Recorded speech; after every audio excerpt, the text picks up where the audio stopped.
Let's take a look at the common blocks options.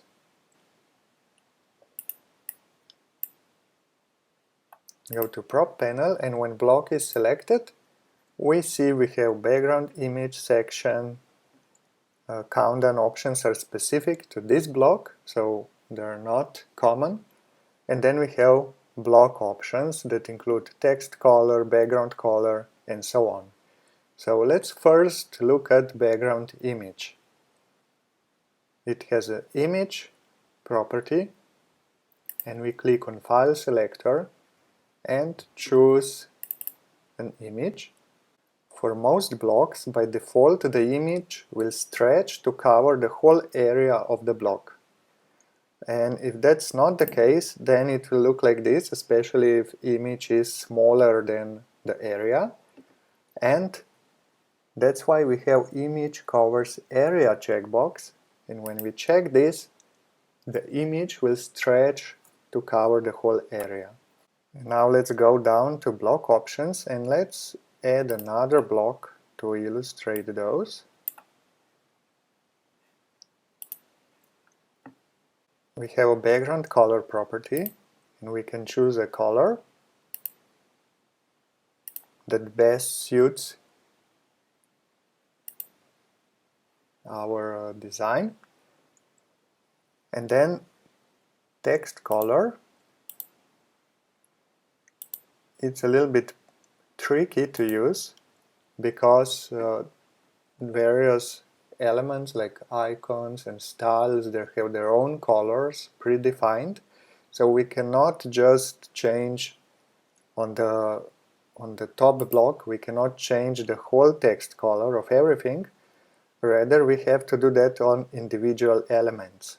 So select the icon and then text color orange, and we do that for each text color, and we do that for each element. Same for titles and texts.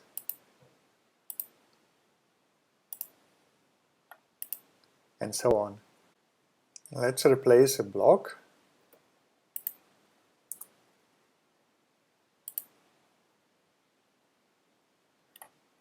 Let's put promo header number 3 on the page so that we can explore paddings and also background color further. So if we open the menu and we want to change the background color of the menu, we have to find the element where this color is defined. So usually that will be the element. We can see like the borders of the element cover exactly the element, the color area we want to change. So we just go ahead, select that, and try to change it. Okay, we were successful partly, but it looked like the color is still defined somewhere else. So then we just move down structure and find the element where color is defined. So in this case we could actually set transparent so that the parent background color will come through. Okay, let's close the menu. We probably want this block to be smaller, so we try to set minimum height for 100, but it has no effect. So let's see why. And when we hover over the element, we can see that the element has large bottom padding that takes care of spacing the header. And then we can use padding bottom to switch that off, and instead we can use minimum height property to control the height of the element. And let's see how it looks on mobile. And we notice that here it's a little bit tight, so we want more space. but if we add more space, then it looks too big on a regular screen. That's why, let's put it back to 500, that's why we have a separate property, minimum height on mobile, and we set here 600, so that we can define different minimum heights for mobile screens and for the rest of devices which have larger screens. Let's see what we can do with buttons and color. Let's select a button. And you will notice that suddenly the blocks options have more properties. That's because when I was recording this tutorial, I noticed that we could really use some new properties, and I just went ahead and added them. So there are more now, and I will explain which ones we got. So for color, let's go and change background color to black. And it works, but when we hover over this button, nothing happens. It doesn't have a hover effect. So that's why we have background color hovered, a new property.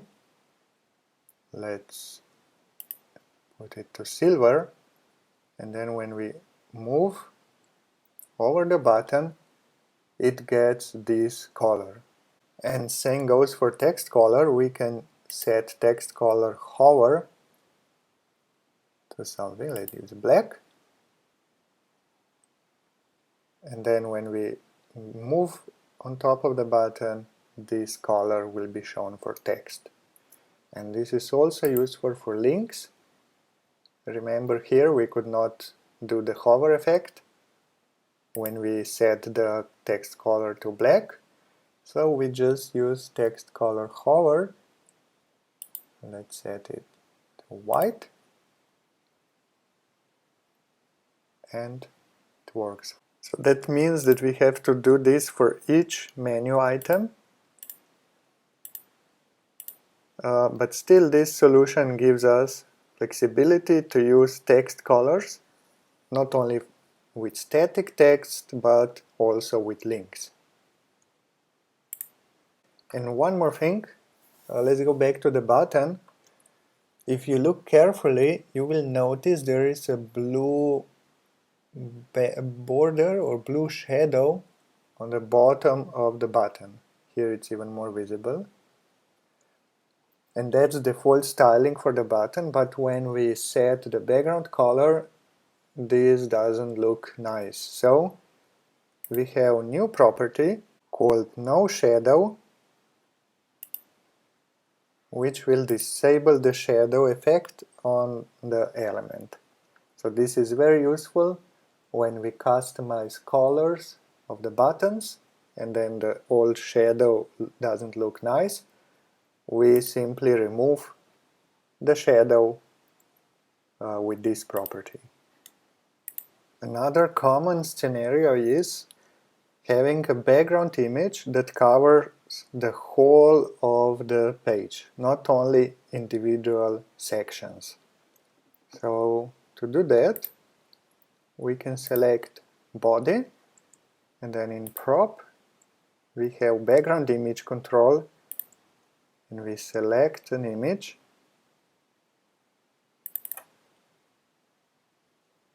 but also we have to remove backgrounds from sections, so background color transparent, and this one as well. And back on the body element, we have to click image covers area so that the image will not be repeated. And also here we have to remove the background. Let's change text colors.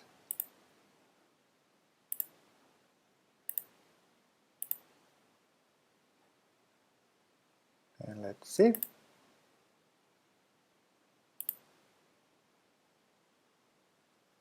And here is our website with full width background image.